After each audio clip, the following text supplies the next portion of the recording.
Assalamualaikum warahmatullahi wabarakatuh.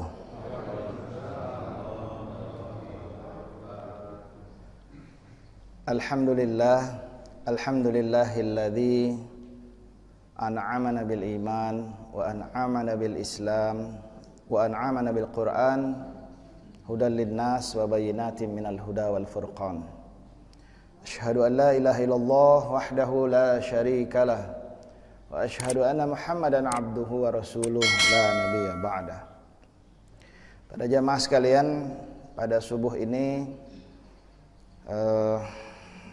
saya ingin melanjutkan lagi kajian kita seri tentang doa ya. Insyaallah ini yang bagian terakhir ya. Pada dua kajian yang lalu kita sudah membahas tentang doa ya. Rasulullah sallallahu alaihi wasallam bersabda dalam hadis yang sangat singkat, ad-du'a huwa al-ibadah. Doa itu ibadah. Mengapa ini menjadi penting ya? Kita telah membahas bahwa kebanyakan dari kita memang berfokus bahwa doa itu adalah permohonan atau permintaan. Sekali lagi ini tidak salah, namun dikhawatirkan ada beberapa cara bagi syaitan untuk menggelincirkan kita bahkan dalam berdoa sekalipun ya. Kalau dalam sholat kira-kira kita digelincirkannya dengan cara apa Pak? Pikiran. Pikirannya kenapa Pak? Yang lain-lain, betul ya. Badannya di sini, hadir di sini, sujud di sini, tapi pikirannya pergi. Kalau lagi pengajian gini apa Pak? Setan menggelincirkannya? Atau ibu? Hah? Ngantuk. Itu bapak-bapak. Biasa kalau ibu-ibu? Kalau ibu-ibu gimana, Bu? Ya. Arisan sendiri di belakang gitu ya. Ya. Setan tidak pernah putus asa menggelincirkan kita, ya. Bahkan ketika kita lagi di masjid sekalipun. Setan tidak pernah putus asa menggelincirkan kita bahkan ketika kita lagi saum Ramadan sekalipun. Loh, katanya setan dibelenggu. Setan itu minal jinnati wan nas, ya, dari golongan jin dan dari golongan manusia. Memang yuwaswisu fi sudurin nas, senantiasa membisikin kita ya. Termasuk yang Bapak bilang tadi ya, ingat ono, ingat ini gitu ya. Tapi dari golongan manusia ini yang tadinya dibisikin oleh jin lama-lama terlatih juga nih, nggak usah dibisikin lagi juga sudah biasa begitu ya.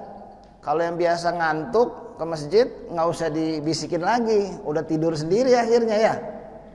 Nah maka hati-hati ya, kalau kita kebiasaan begini ya setan santai-santai aja dia ya, nggak usah diganggu, udah jago sendiri katanya ya. Naudzubillah. Nah begitu juga dalam berdoa, fokus kita pada permintaan yang kita inginkan ya, itu kadang menggelincirkan. Apa salah? Enggak salah. Kita telah membahas ini ya. Kita boleh berdoa apa saja pada Allah. Ud'uuni astajib lakum. Doa saja pada aku akan ijabah doa-doa itu. Jadi cuma kadang-kadang fokus kita pada keinginan ini ya membuat kita lupa hadis Rasulullah tadi yang mengingatkan ad-du'a huwa al-ibadah atau ad-du'a mukhul ibadah dalam hadis lain ya. Doa itu ibadah, doa itu intisari ibadah. Maka kalau orang berdoa lalu fokusnya pada apa yang dia inginkan, kita jangan lupa. Saya pernah membahas juga di sini mengenai makna la ilaha illallah ya. Bahwa ada setidaknya 4 ilah selain Allah yang disebut dalam Al-Qur'an. Kalau la ilaha illallah prinsip kita, maka kita wajib untuk menyingkirkan semua ilah-ilah lain dalam kehidupan kita kecuali hanya Allah. Di antara yang disebut dalam Al-Qur'an itu ya, tentang ilah selain Allah itu ada doa Nabi Ibrahim misalnya ya. Al-asnam ya Rabb. Wa idh qala Ibrahimu Rabbi ij'al hadzal balada amina wajnubni wa baniya an na'budal asnam. Al-asnam itu berhala, ya. Berhala itu benda mati, nggak ada manfaat, nggak ada mudarat, nggak bisa dengar, nggak bisa lihat, tapi diyakini punya kekuatan. Itu berhala. Dulu bentuknya besar-besar, sekarang kecil-kecil, ya.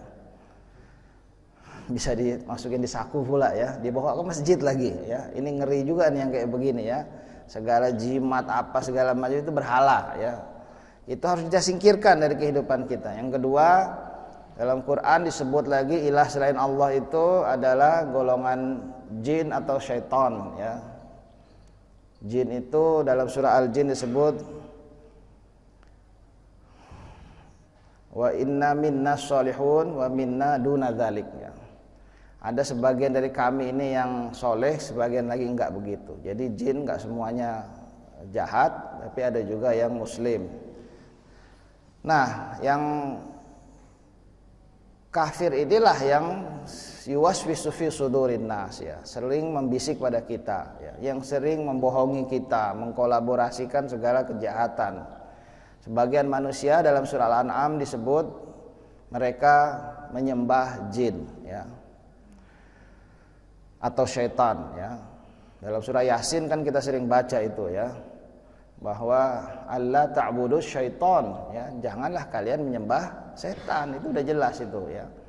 Maka ada lagi yang ketiga, ya. Yang ketiga ini disebut juga sebagai ittakhadhu akhbarahum wa ruhbanahum arbaba min dunillah. Mereka menjadikan para rahib dan pendetanya sebagai tuhan-tuhan selain Allah. Wal Masih ibnu Maryam, bahkan Isa bin Maryam pun dijadikan Tuhan, dijadikan ilah selain Allah, ya. Nah, ini yang kita harus cegah, ya. Jangan sampai kemudian kita seorang muslim meniru sikap orang-orang kafir, Nasrani maupun Yahudi yang menjadikan pendeta dan rahibnya sebagai Tuhan selain Allah. Nah, yang terakhir, yang keempat yang disebut adalah ilah selain Allah yang ada di dalam diri kita, ya. Ara'aita man ittakhadha ilahahu hawahu. Tidakkah engkau melihat orang-orang yang menjadikan ilahahu sebagai ilahnya hawahu, ya. Hawa itu sering diterjemahkan hawa nafsu. Cuma sebetulnya arti asli dari hawa ini dalam bahasa Arab adalah keinginan. Nah, keinginan inilah yang kemudian sering dimanfaatkan oleh setan untuk menggelincirkan kita. Apa saja keinginan kita itu, berasal dari fisik, berasal dari perasaan, macam-macam. Bulan Ramadan ini bulan ketika kita dipaksa berlatih untuk mengendalikan keinginan itu, nah, gitu, ya. Keinginan yang paling mendasar itu dalam hidup, ya, makan dan minum. Kalau nggak makan nggak minum lemes, ya. Maka kemudian itu keinginan mendasar. Ini habis makan, habis minum juga lemes juga. Tadi pada sahur kan ya, udah kenyang nggak lemes juga, ya, lapar lemes, terus kapan dong semangatnya, ya. Maka sekali lagi ini keinginan mendasar. Itu disuruh kendalikan. Tapi kita akan tahu shaum Ramadan ini bukanlah sekedar menahan lapar dan haus. Rubba shaim laisa lahu min siyamihi illal ju' wal atos. Betapa banyak orang yang saum enggak dapat apa-apa dari saumnya itu kecuali hanya lapar dan haus. Kita naik kelas lah, jangan cuma lapar dan haus saja, ya. Menahan apa lagi? Nah, keinginan itu banyak sumbernya, termasuk dari perasaan, ya. Ingin dihormati, ingin dihargai, ingin wah macam-macam. Dan setan pandai sekali masuk di celah-celah keinginan tersebut, ya. Apalagi sekarang fasilitas banyak untuk itu. Setan berusaha walaupun kita beribadah, bagaimana ibadah itu nggak diterima oleh Allah, gara-gara nggak memenuhi syarat. Apa syaratnya? Misalnya ibadah kepada Allah itu makana al-maqbul indallah, apa yang diterima oleh Allah sebagai amal ibadah itu syaratnya ada dua. Makana lillahi mukhlishan wa li rasulillahi muwafiqan. Apa-apa yang ikhlas dikerjakan karena Allah dan apa-apa yang dikerjakan itu sesuai dengan contoh dari Rasulullah. Ikhlas karena Allah ini berat, makanya kita disuruh saum Ramadan. Sebuah ibadah yang hanya kita dan Allah yang tahu. Kalau sholat kan kelihatan ini tadi pada sholat semua ya. Haji kelihatan pergi ke tanah suci. Zakat tuh kelihatan kita membayar zakat. DKM juga tahu karena menerima ya. Tapi kalau saum ini nah ada orang lihat. Imam Haramain ini bisa aja pura-pura puasa ya. Padahal sampai rumah dia minum misalnya. Nggak ada orang dia makan.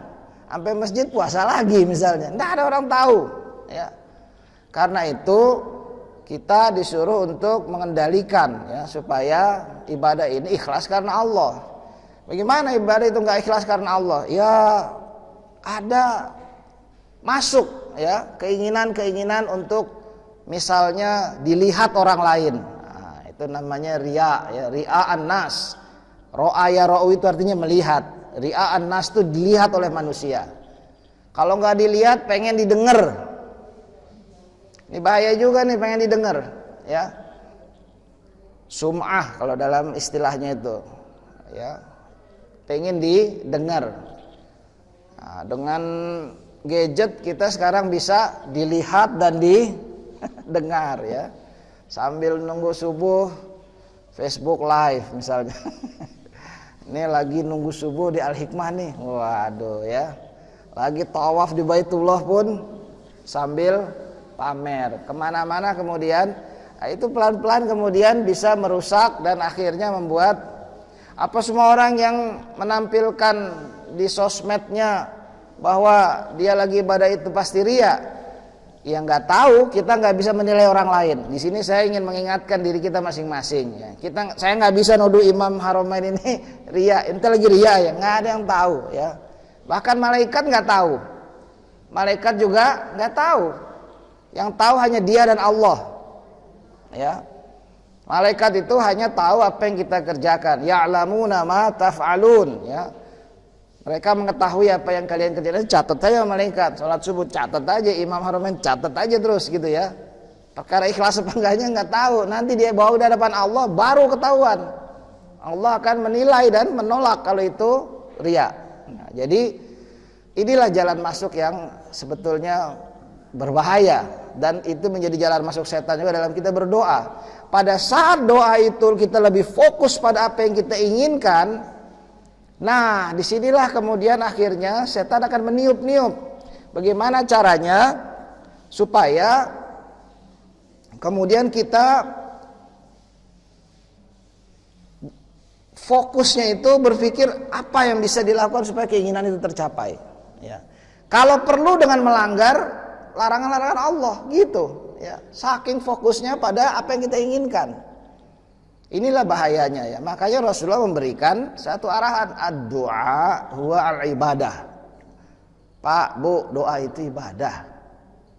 Ya, ibadah itu yang kita takutkan enggak diterima oleh Allah ya. Doa kita enggak diterima oleh Allah. Bagaimana pula akan diijabah? Diterima pun enggak. Qabul, diqabul itu artinya diterima. Diijabah itu diberikan apa yang kita minta ya. Maka para jamaah sekalian ya, untuk fokus pada doa itu ibadah, kita kemarin sudah membahas ya. Pertama, mintalah seperti yang Allah kehendaki gitu ya. Jangan minta yang Allah larang. Jangan minta yang salah. Jangan minta yang tidak diperkenankan oleh Allah untuk kita memintanya. Jangan ya. Jangan minta hal-hal yang ya, sudah banyak contohnya larangan, kita sudah bahas ini ya. Kemudian yang kedua, ya pakai bahasa apapun sebetulnya Allah tuh ngerti ya. Saya nggak mau ngomong bahwa Tuhan bukan orang Arab, nanti jadi kontroversi lagi ya. Enggak, bukan maksudnya. Kalaupun kita nggak bisa doa bahasa Arabnya, ya doa bahasa Indonesia pun Allah paham, bahasa Sunda pun Allah paham, bahasa Jawa pun paham. Apalagi lalu kalau doa bahasa Arab, ya pasti Allah paham. Persoalannya kita paham nggak pakai doa bahasa Arab itu? Jangan-jangan nggak paham pula kita apa yang kita. Bagaimana kita minta sesuatu yang kita sendiri nggak paham apa yang kita minta itu ya. Jadi sebaiknya kalau doa kita paham apa yang kita doakan itu. Ya kalau doa sapu jagat sih udah paham semua ya nggak Pak? Rabbana atina fid dunya hasanah wa fil akhirati hasanah wa qina adzabannar. Udah paham semua. Maka cobalah ya, semua doa-doa yang bagus dalam Al-Qur'an itu yang kita baca, coba kita ngerti juga artinya. Kalau nggak ngerti boleh nanya. Kalau ada ustadz, kiai yang ceramah, khutbah di sini lalu berdoa dan kita nggak paham, boleh kok nanya. Ustadz, tadi doanya itu yang bagian ini apa artinya, saya nggak paham. Boleh ya. Kenapa begitu? Karena doa dengan pemahaman itu beda dengan doa asal bunyi. Kita doa itu serius ya, persis kalau kita kayak lagi, katakanlah kita lagi sakit. Doa ya Allah betul-betul dengan tadarruan wa khifatan, benar-benar dengan rasa rendah dan rasa harapnya tuh tinggi, karena kita tahu apa yang kita minta ya. Doa dalam Islam tuh bukan mantra-mantra. Nggak kayak agama lain, kita ini agama Islam, doa itu harus kita paham. Jangan kayak mantra-mantra hong wilaheng boom, nggak ada kayak gitu ya. Kita harus paham. Kenapa kita harus paham apa yang kita minta? Yang lalu sudah kita bahas juga, karena ada fase keduanya, yaitu yang lalu saya sebut sebagai, ini istilah saya sendiri ya, tendangan balik dari doa. Nah ya, apa tendangan balik itu? Saya review aja sedikit karena mungkin ada sebagian yang belum hadir pada yang lalu ya, atau mungkin bisa lihat juga yang direkam ya, Imam ya. Oke. Tendangan balik itu begini, ketika kita berdoa pada Allah dan kita harus ngerti, Rabbi zidni ilman warzuqni fahman. Ya Allah, tambahkan ilmu, rezekikan pemahaman ya. Ilmu kita nggak akan nambah dengan berdoa itu 1000 kali, 10.000 kali sekalipun. Ilmu itu hanya nambah kalau kita apa Pak? Belajar. Iya dong, masa ilmu dapat dari mana ya? Mau ada buku dibuka lalu digini-giniin bukunya, nggak masuk ilmunya ya. Ilmu itu hanya bisa didapat kalau kita belajar. Maka sekali kalau kita berdoa Rabbi zidni ilman warzuqni fahman, Allah akan menendang balik kita. Terus kapan belajarnya? Ya Allah tambahkan ilmu. Ya udah, belajarnya kapan? Makin kenceng kita doa, makin kenceng kita diminta. Ihdinas siratal mustaqim. Tiap sholat kita baca itu 17 kali sehari ya. Belum lagi sholat-sholat sunnahnya. Tunjukkanlah ya Allah jalan yang lurus. Ya itu masjid ke masjid, datang dengerin, buka Quran, baca, karena petunjuk ada di situ ya. Bagaimana kemudian kita ihdinas siratal mustaqim tapi kemudian kita nggak mau mengikuti, mendengarkan petunjuk yang diberikan. Kita doa lagi misalnya, ya Allah sembuhkanlah, Allahumma shfi, ya Allah sembuhkanlah.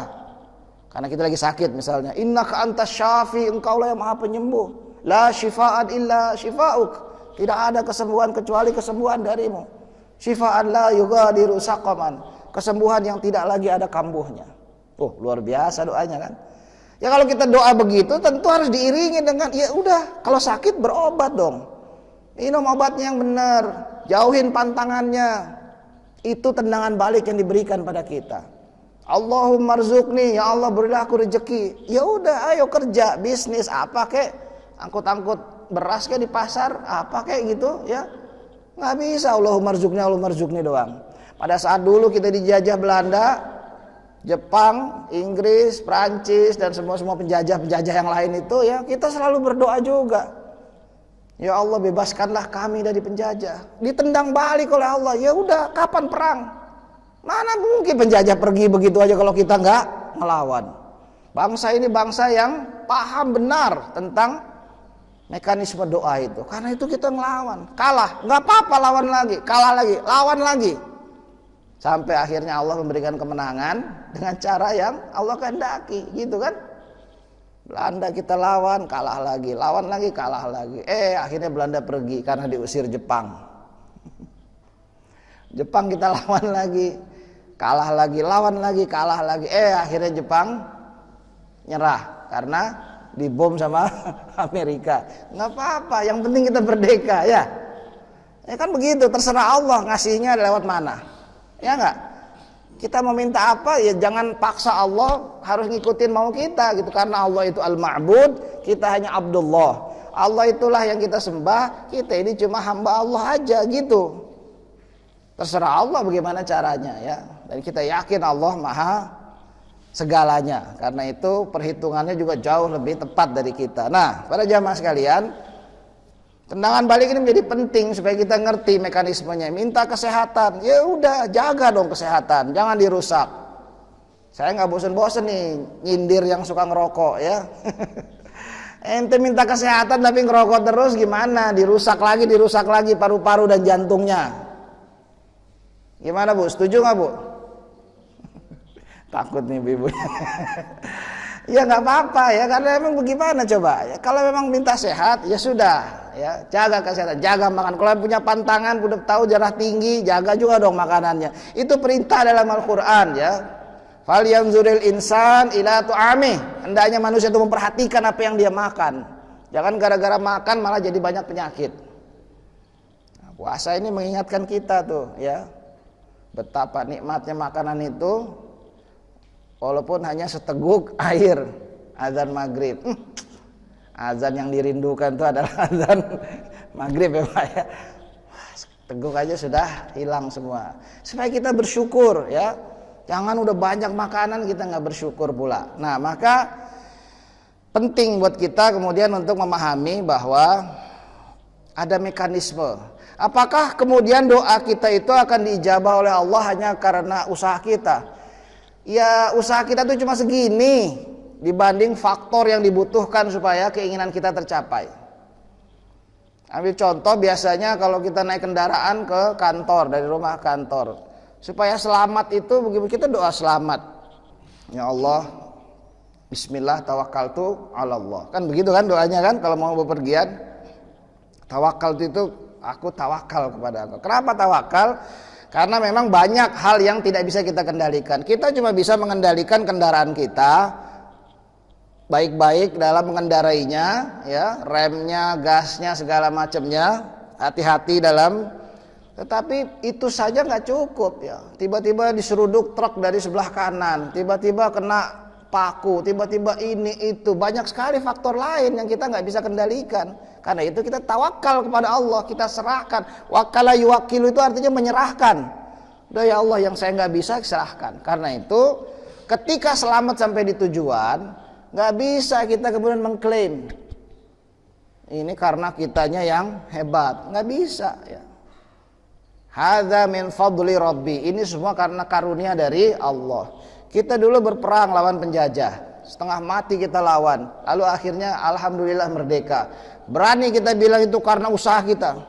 Para pendiri negara ini sadar hal itu, karena itu mereka menyebut dalam undang-undang dasar itu pembukaannya gitu ya, bahwa kemerdekaan ini atas berkat rahmat Allah. Dicatat itu supaya yang belakangan yang nggak ikut perang kayak generasi saya ini misalnya, jangan sok tahu.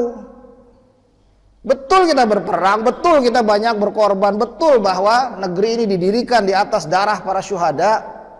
Tetapi kita sadar itu aja nggak cukup.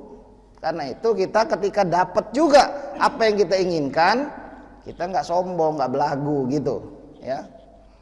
Kita semua pengen anak-anak kita menjadi anak yang soleh, solehat, pinter-pinter di sekolah dan lain-lain, ya.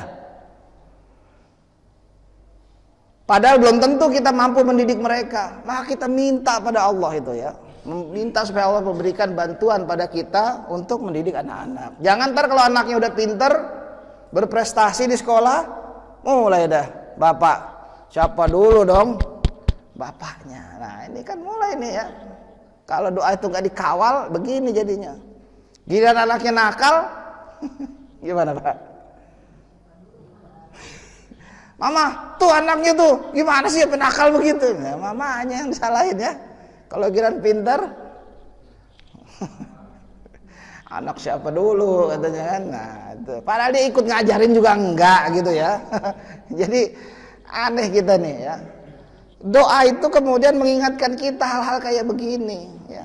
Kalaupun kita dikasih sembuh, kalaupun kita selamat dari COVID misalnya, bagi yang kena nih ya, jangan belagu ya. Wah saya minum saya melulu. Allahnya di mana ya?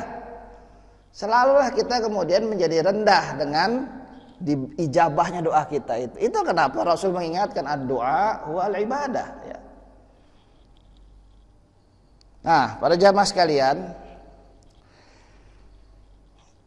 Ada hal-hal juga yang kemudian harus kita paham dalam berdoa ya. Allah mengingatkan supaya kita doa itu jangan minta yang remeh-remeh terus. Yang kita minta ini adalah penguasa langit dan bumi yang memiliki segalanya ya. Mintanya itu jangan minta yang remeh-remeh. Jangan sama seperti orang-orang kafir lah. Emang nggak boleh minta yang remeh? Boleh, cuma tanggung gitu loh ya. Jangan setengah-setengah lah. Mintalah sesuatu yang betul-betul berharga. Kalau saya contohin kemarin kan, kalau misalnya dipanggil presiden gitu ya, boleh minta hadiah apa? Jangan cuma minta sepeda. Presiden itu minta jadi menteri keuangan kayak Pak Kusnadi ya, wah langsung nih meroket ekonomi kita nih ya. Minta jadi apa kayak gitu, yang memang presiden bisa memberikan itu baru presiden loh gitu ya. Apalagi Allah Subhanahu wa Ta'ala. Maka mintalah yang paling berharga. Allah memberikan contoh doa para nabi rasul dalam Quran itu supaya kita tiru. Ini loh doa yang top markotop gitu ya. Mereka nggak pernah minta buah, selalu saja mintanya pohon. Kalau kita dapat pohon, dapat buahnya, ya nggak? Kalau minta buah doang, ya belum tentu dapat lagi nanti. Ya. Jangan cuma minta mangga, minta pohon mangganya sekalian ya. Jangan cuma rambutan, pohon rambutannya sekalian begitu ya. Dalam Quran dicontohkan permintaan para nabi rasul itu adalah hal-hal yang pokok. Misalnya minta tentang syukur. Rabbi auzi'ni an ashkura ni'mataka allati an'amta 'alayya wa 'ala walidayya wa an a'mala shalihan tardahu wa adkhilni bi rahmatika fi ibadikas shalihin. Kenapa kita disuruh minta syukur? Karena ada hukumnya, la in syakartum la azidannakum. Engkau mampu bersyukur dari apa yang sudah Allah kasih, pasti Allah akan tambah. Tidak usah minta pun Allah tambah. Allah udah tahu kok kebutuhan kita apa. Pasti Allah tambah itu. Wa in kafartum, tapi kalau nggak mampu bersyukur, inna adzabi lasyadid, malah azabku yang pedih. Minta kesabaran, Rabbana afriq alaina sabran. Ya Allah, tuangkanlah padaku kesabaran. Tuangkan pada kami kesabaran ya Allah. Kenapa begitu? Karena innallaha ma'as-sabirin. Allah itu membersamai orang yang sabar. Dia berusaha ketika dia lagi ketika dia lagi berkendara dari rumah ke kantor misalnya, Allah membersamai dia. Ketika lagi berperang melawan musuh di zaman dulu misalnya ya, Allah membersamai mereka. Innallaha ma'as-sabirin. Dan tidak mungkin Allah kemudian membiarkan begitu aja ya. Apalagi Rabbi ja'alni muqimas sholati wa min dzurriyyati. Ya Allah, jadikanlah aku ini orang yang pandai mendirikan sholat, begitu juga keturunanku. Kenapa? Karena Allah telah menjamin dalam ayatnya bahwa siapa orang yang mendirikan sholat dan memerintahkan keluarganya mendirikan sholat, maka Allah akan menjamin rezekinya. Coba lihat itu ya. Jadi inilah hal-hal pokok yang selalu disebut oleh para nabi rasul itu dalam Quran. Doa-doanya begitu. Nggak kayak kita ya, doanya cuma kebutuhan sehari-hari aja. Minyak goreng masih Bu. Ya itu ya. Jadi diajarkan dalam Quran itu. Tapi emang nggak boleh Ustaz doa minta minyak goreng? Boleh ya. Boleh, tapi sekali lagi mintakanlah sesuatu yang lebih pokok ya, seperti yang dicontohkan dalam Quran. Atau doa yang memang minta nikmat tertinggi. Nikmat tertinggi itu nikmat yang gak diberikan pada semua orang. Kalau rezeki, orang kafir pun dikasih kok. Kalau cuma kesehatan, orang yang gak pernah sholat pun dikasih kok. Penista agama sekalipun dikasih oleh Allah. Mau kesehatan, mau rezeki dikasih mereka. Karena di mata Allah tuh hina, bukan suatu yang penting. Tapi ada nikmat tertentu yang hanya Allah kasih pada orang-orang pilihan. Itu yang harusnya kita minta. Apa misalnya? Nikmat iman. Ya. Nikmat iman. Nikmat iman ini luar biasa. Enggak semua orang dikasih oleh Allah. Apalagi illal ladzina amanu wa 'amilus shalihat. Makanya tadi doanya minta juga supaya diberi kemampuan melaksanakan amal soleh, amal yang diterima oleh Allah, bukan yang ditolak. Termasuk saum kita, sholat kita. Banyak orang sholat duha karena pengen dapat rezeki. Dia lupa bahwa sholat duha itu rezeki tertinggi sebetulnya. Iya nggak? Sholat duhanya itu rezeki. Nggak semua orang bisa. Kenapa jadi fokus ke rezekinya? Sholat duhanya malah dianggap itu kita sering lupa ya. Bapak ibu mampu duduk di masjid ini rezeki yang luar biasa. Iya nggak? Berapa banyak Pak warga RW 20? Berapa banyak yang kemudian siap untuk subuh di masjid misalnya, siap memakmurkan masjid, siap untuk, itu luar biasa kan? Allah tidak memberikan pada semuanya. Allah hanya kasih pada orang-orang yang terpilih. Alhamdulillah, mudah-mudahan kita semua yang terpilih itu ya. Amin ya rabbal alamin. Jadi Bapak Ibu sekalian, mintalah sesuatu yang lebih, apalagi kalau kita doain anak kita. Ya, jangan kayak doanya orang kafir lah, cuma doa yang tinggi yang memang akan Allah berikan pada orang-orang yang terpilih. Itu yang harusnya kita minta. Nah, terakhir ya, Bapak Ibu sekalian, pada saat ini sudah juga yang lalu ya. Pada saat doa kita mungkin belum diijabah oleh Allah, apa yang harus kita lakukan? Yang lalu saya sudah sampaikan. Pertama, jangan buruk sangka pada Allah. Jangan buruk sangka pada Allah ya. Sekali kita buruk sangka makin jauh kita akhirnya. Jangan buruk sangka pada Allah. Yang kedua, periksa lagi usaha kita. Udah bener belum usahanya? Jangan-jangan ada yang salah. Kalau minta ilmu, periksa belajarnya udah beres belum. Kalau minta rezeki, periksa bisnisnya udah bagus belum. Ada yang keliru nggak? Ada yang perlu diperbaiki nggak? Lagi dagang, usaha ini itu, coba periksa lagi usahanya. Ya, jangan-jangan ini Allah memberikan kita pelajaran supaya memperbaiki usaha kita, ya, amal-amal kita. Kemudian yang berkaitan dengan apa yang kita minta maksudnya. Kalau kita minta kesehatan lagi sakit, periksa, ya. Ini cara kita berobat udah bener belum? Ya. Periksa lagi segala-galanya, kemudian kalau memang belum diijabah, periksa dulu. Jangan buru-buru kemudian merasa Allah tidak memberikan yang kita minta gitu. Terus berbaik sangka pada Allah. Mungkin belum sekarang, nanti terus aja seperti Nabi Ayub, terus berdoa bertahun-tahun sampai sakitnya akhirnya diberi kesembuhan. Gak pernah putus asa. Kemudian ditambah lagi ini yang belum ya, ditambah lagi ya, usaha kita untuk memperbaiki diri. Hal-hal yang tidak ada hubungannya secara langsung dengan apa yang kita minta. Saya mau ambil contoh sebuah cerita sederhana ya. Ada salah satu teman saya yang ngaji pada saya ya, dia dulu orangnya nakal ya, bermasalah dengan narkoba, tapi sudah sadar akhirnya ya, sudah ngaji, sudah benar, dan kemudian dia meluruskan hidupnya, diterpa berbagai masalah ya. Nah kemudian ketika dia sudah lurus, dia sudah cari nafkah di jalan yang benar, sudah berhenti nggak narkoba lagi ya, lalu dia mulai berusaha, lalu usahanya butuh modal, dia mau jual rumahnya. Beberapa bulan dia jual rumahnya itu nggak laku-laku. Lalu konsultasi tanya ke saya, gimana Ustadz ya, ini saya udah coba, ini masih belum bisa laku juga. Saya bilang, udah diiklanin belum? Udah ditawarin sudah, dibenerin rumahnya supaya menarik sudah, belum juga laku. Berdoa, udah doa terus katanya, nggak berhenti nih doanya. Oke.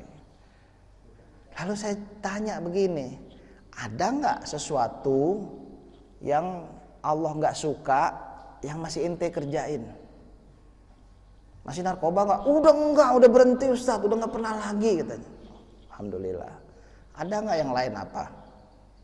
Ngerokok masih nggak? Masih Ustadz katanya. Nah coba berhenti deh rokok deh, nggak usah ngerokok lagi deh. 2 minggu dia berhenti merokok, rumahnya laku. Soalnya apa hubungannya ngerokok dengan? Inilah yang saya bilang bahwa memperbaiki diri, berusaha untuk lebih taat pada Allah. Entah itu dengan menambah amal tertentu, entah itu dengan sedekah, entah itu dengan apapun. Membaca Quran lagi, ngaji lebih sering lagi, memperbaiki akidah kita lagi, perbaiki diri. Poinnya itu. Maka kemudian jangan-jangan yang ganjel doa kita gak diijabah itu adalah ada hal-hal yang Allah masih gak suka terhadap kita. Itu yang mengganjelnya. Dan Allah pengen itu disingkirkan dulu dengan kesadaran kita. Dan ketika itu terjadi, maka kemudian Allah berikan aja apa yang kita minta. Para jamaah sekalian, kalau kemudian kita sudah memperbaiki hubungan kita dengan Allah, berusaha dengan sungguh-sungguh sesuai dengan apa yang kita minta itu, dengan berbagai amal soleh, kayak tadi orang sakit kemudian berobat luar biasa, dan kemudian kita memperbaiki diri kita juga dari segala hal-hal yang kira-kira Allah nggak suka, dan seterusnya dan seterusnya. Walaupun yang kita minta itu belum diberikan oleh Allah, insya Allah kedudukan kita sudah semakin tinggi di hadapan Allah. Betul nggak? Dikasih atau nggak dikasih yang kita minta, Bapak ini udah semakin tinggi kedudukan. Kenapa? Amalnya semakin banyak, taqarrub ilallahnya semakin tinggi, tawakalnya semakin tinggi, memperbaiki dirinya semakin dapat nggak dapat yang diminta, dia sudah naik derajatnya. Asa ayyab'atsaka rabbuka maqaman mahmudan. Semoga Tuhanmu mengangkatmu ke kedudukan yang terpuji. Tuh ya. Dapat atau nggak dapat yang kita minta, kemudian kita sudah naik kelas. Itulah kenapa ad-du'a huwa al-ibadah. Doa itu adalah ibadah. Kemudian di ujungnya adalah kalau kita sudah sampai pada kesadaran seperti ini, maka ya walaupun kita meminta apa yang memang kita minta kepada Allah, maka kita keluar dari jebakan keinginan yang tadi saya sebut di awal. Doa kita, Bapak Ibu sekalian, sudah nggak lagi fokus pada apa yang, karena Allah, kita tahu Allah udah tahu apa yang kita butuhkan. Allah udah tahu. Tapi kan kita disuruh berdoa, betul. Itu untuk mengingatkan kita supaya jangan putus terhadap Allah. Tapi doa kita bagi orang yang sudah paham hal-hal seperti ini mulai bergeser. Dalam sebuah hadis Rasulullah, hadis riwayat Muslim, sahih ya, Rasul mengingatkan. Misalnya ini ya. Ma min 'abdin muslimin yad'u li akhihi bi dhahril ghaib illa qala al malak walakum bimithlin.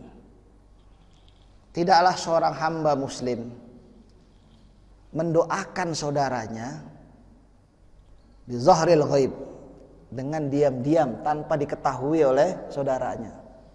Di tengah malam dia buka sajadah, sholat, lalu berdoa pada Allah, doain temannya, doain saudara-saudaranya ini yang di masjid, tanpa sepengetahuan mereka. Illa qalal malak, melainkan malaikat akan berkata atau berdoa juga, walakum bimithlin, bagimu juga hal yang sama. Ya Allah, sehatkanlah seluruh jamaah masjid Al-Hikmah. Walakum bimithlin, malaikat juga langsung, ya bagimu juga. Makin banyak yang kita doain, makin banyak pula doa malaikat terus kepada kita. Coba saya tanya sekarang, banyakan mana kita doa itu? Fokus pada keinginan kita atau doain orang? Rasulullah pernah bersabda, la yu'minu ahadukum hatta yuhibbu li akhi ma yuhibbu li nafsi. Tidaklah beriman seorang itu sampai dia mencintai bagi saudaranya apa yang dia cintai bagi dirinya sendiri. Kalau dia cinta supaya dirinya sehat, dia juga senang kalau saudaranya sehat. Kalau dia senang dapat rezeki, dia juga senang saudaranya dapat rezeki. Maka dia doain juga saudaranya supaya dapat rezeki. Dia doain juga supaya saudaranya itu dapat hidayah. Dia doain juga supaya saudara itu istiqomah. Bukan hanya dia. Berapa banyak kita doain orang lain? Disinilah kemudian bergesernya doa itu. Udah gak lagi fokus pada keinginan kita.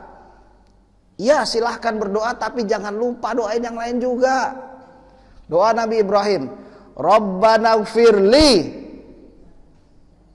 wali walidayya. Jangan cuma doain diri kita lah, minta ampun aja pelit banget sih ya. Mintakan ampun orang tua kita, masih hidup atau sudah wafat. Mintakan, karena itu yang masih diterima oleh Allah. Rabbana gfirli wali walidayya walil mu'minina yauma yaqumul hisab. Dalam surah Ibrahim itu. Minta ampuni diri, orang tua dan semua orang beriman. Rasulullah Shallallahu Alaihi Wasallam bahkan sampai mau meninggal, saat-saat terakhir, detik-detik terakhir Rasulullah itu masih mendoakan kita. Ummati. Ini nggak dikenal oleh Rasulullah nih, belum pernah Rasulullah ketemu jamaah di Al-Hikmah, tapi didoain. Itulah betapa dahsyatnya Rasulullah itu. Betapa dahsyatnya kemudian yang diperoleh. Satu. Yang kedua, yang gak cukup hanya ngedoain. Nah ya, kita baca surah Al-Baqarah, rentetan ayat tentang saum itu ya. Ya ayyuhalladzina amanu kutiba alaikumussyiyam kama kutiba alal ladzina min qablikum, dan seterusnya. Ada ayat 183, 84, 185, 186.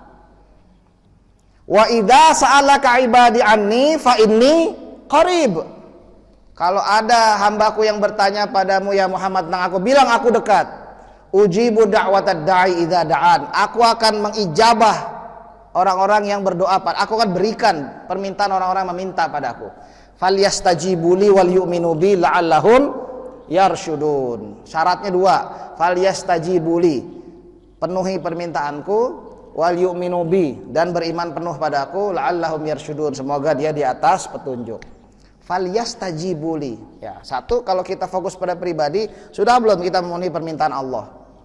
Itu masih level 1 itu. Level yang berikutnya adalah falyastajibuli, dipahami sebagai kita harus bisa, ini dalam kalimat tendangan balik yang tadi saya sebut, aksinya ya.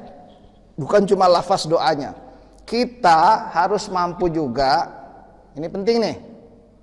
Kita harus mampu juga menjadi jalan yang Allah gunakan untuk mengijabah doa orang lain. Nah, ini yang penting. Bagaimana supaya kita menjadi jalan yang Allah gunakan untuk mengijabah orang lain, doa orang lain. Ada teman yang sakit, dia berdoa pengen sehat, kita doain juga supaya dia sehat. Lalu kita jadi jalan dengan apa? Kita memberikan obat buat dia, kita memberikan. Ini kan kemarin waktu Covid begitu kan? Tetangga sama tetangga saling bantu, kasih makanan segala macam, ya enggak? Kita menjadi jalan diijabahnya doa dia itu. Kalau ada yang berdoa ya Allah tambahkanlah ilmu, kita menjadi jalan supaya ilmu itu Allah berikan pada dia. Kita menjadi jalan supaya orang dapat rezeki. Kita menjadi jalan supaya orang lain bisa beribadah. Kita bisa jadi jalan. Kita digunakan oleh Allah untuk mengijabah doa-doa orang itu. Dan itu butuh kita aktif, bukan cuma nunggu. Apa nih yang kira-kira bisa kita lakukan? Para jamaah sekalian, kalau sudah seperti ini doanya, dia sudah naik level lebih jauh lagi. Dia nggak hanya sekedar fokus pada dirinya, keluar. Allah akan jaga keluarganya, nggak mungkin Allah akan sia-siakan. Fokus pada itu. Fokus pada bagaimana Masjid Al-Hikmah ini bisa lebih menjadi jalan bagi terijabahnya doa orang se-RW 20 misalnya. Bukan hanya sendiri-sendiri, tapi kalau bekerja bersama-sama, fokus, maka itu akan jauh lebih dahsyat lagi hasilnya. Disinilah kita jadi paham benar mengapa Rasulullah menyebut ad-du'a huwa al-ibadah. Doa itu adalah ibadah. Keluar kita dari sekedar apa yang kita inginkan menuju pada apa yang Allah inginkan. Baik, para jamaah sekalian, mungkin sebelum saya akhiri ada pertanyaan seperti biasa, atau kalau ada yang keliru tolong diingatkan. Silakan, kalau ada pertanyaan dari ibu boleh, bapak boleh. Kalau nggak ada yang nanya, ini paham apa gimana? Mudah-mudahan paham ya. Ada pertanyaan? Cukup. Baik, kalau cukup ya, mudah-mudahan Ramadan tinggal baru berapa hari nih ya? Sudah di pertengahan kita udah, ya. Ya, alhamdulillah ya, mudah-mudahan sampai akhir Ramadan nanti ya kita bukan sekedar lapar dan haus ya, tapi ada perubahan. Minimal kalau dalam kajian ini ada perubahan dalam kita berdoa. Jangan lupalah, apa sih susahnya kita doain juga saudara-saudara kita? Apa sih susahnya kita doain juga tetangga-tetangga kita ya? Apa sih susahnya kita doakan pengurus DKM supaya mereka makin ikhlas, makin semangat, makin kuat lagi kerjanya, ya enggak? Itu kemudian apa susahnya sih kita nambah itu dalam doa-doa kita, dan malaikat akan mendoakan kita. Insyaallah ya. Saya akhiri, mudah-mudahan bermanfaat. Subhanakallahumma wa bihamdika asyhadu an la ilaha illa anta astaghfiruka wa atubu ilaik. Walhamdulillahirabbil alamin. Assalamualaikum warahmatullahi wabarakatuh.